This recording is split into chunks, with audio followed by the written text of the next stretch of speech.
America की अदालत ने एक बार फिर से ट्रंप सरकार को झटका दे दिया है। तीसरी बार फेडरल कोर्ट ने ट्रंप के उस ऑर्डर को रोक दिया है जिसमें अमेरिका में इल्लीगल तरीके से रह रहे लोगों के बच्चों से नागरिकता छीनने की कोशिश की गई थी।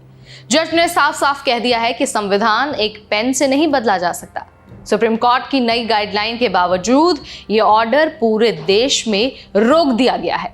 तो आखिर ट्रंप क्या करना चाहते थे, कोर्ट ने इसे क्यों रोका है और अब आगे क्या होने वाला है? हर क्वेश्चन का आंसर हम आपको इस वीडियो में देंगे।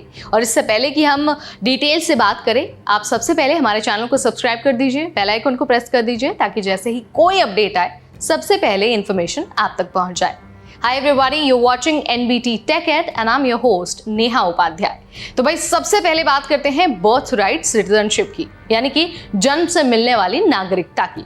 मैं आपको फिर से याद दिला देती हूँ, अमेरिका में एक कानून है 14वां संशोधन जो 1868 में आया था। यह संशोधन कहता है कि जो भी व्यक्ति यूएस में जन्म लेता है और वहाँ के कानूनों के अधीन आता है वो अमेरिकी नागरिक है।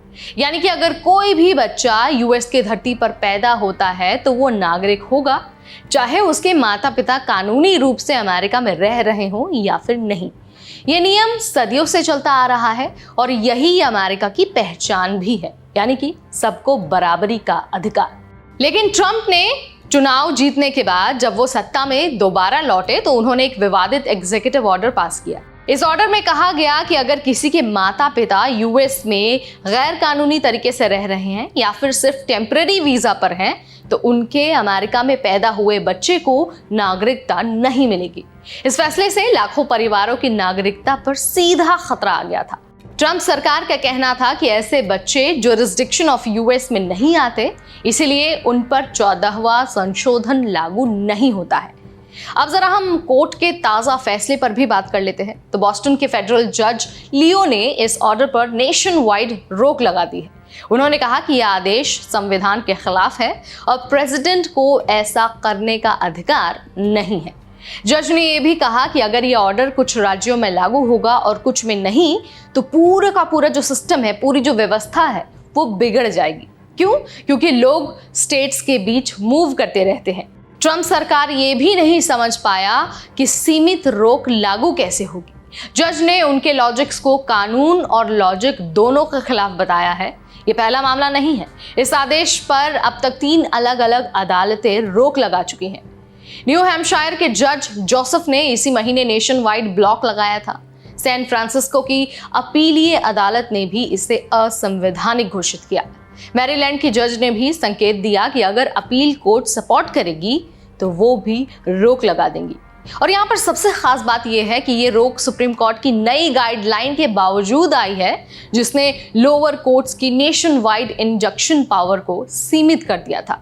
लेकिन क्योंकि इसमें स्टेट खुद शामिल हैं इसीलिए ये रोक वैलिड मानी गई है। अब जरा बात करते हैं उन स्टेट्स की जिन्होंने कोर्ट में इस आदेश के खिलाफ याचिका दायर की। न्यू जर्सी, कैलिफोर्निया और मैसेच्यूसेट्स जैसे दर्जनों राज्यों ने कहा कि अगर ये ऑर्डर लागू होता है तो उन्हें अरबों डॉलर का नुकसान होगा। क्यों? क्योंकि नागरिकता के आधार पर ही बच्चों को मिलने वाली कई सारी सरकारी सुविधाएं मिलती हैं, जैसे health insurance, education, foster care और डिसेबिलिटी प्रोग्राम्स। अगर बच्चे नागरिक माने ही नहीं जाएंगे तो इन फंड्स पर भी असर पड़ने वाला है। तो अब सवाल ये है कि क्या ये मामला यहीं पर खत्म हो गया है? तो देखिए, ये मामला अभी खत्म नहीं हुआ है।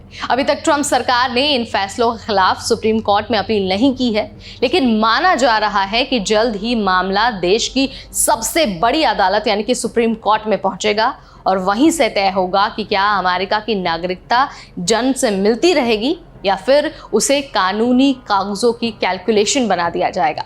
आप मुझे बताइए, आपका क्या सोचना है? क्या ट्रंप का ये कदम सही था या फिर कोर्ट का फैसला कॉन्स्टिट्यूशन की रक्षा कर रहा है? जो भी आप मानते हैं, आपका जो भी विचार है, कमेंट के जरिए आप मुझे बता सकते हैं।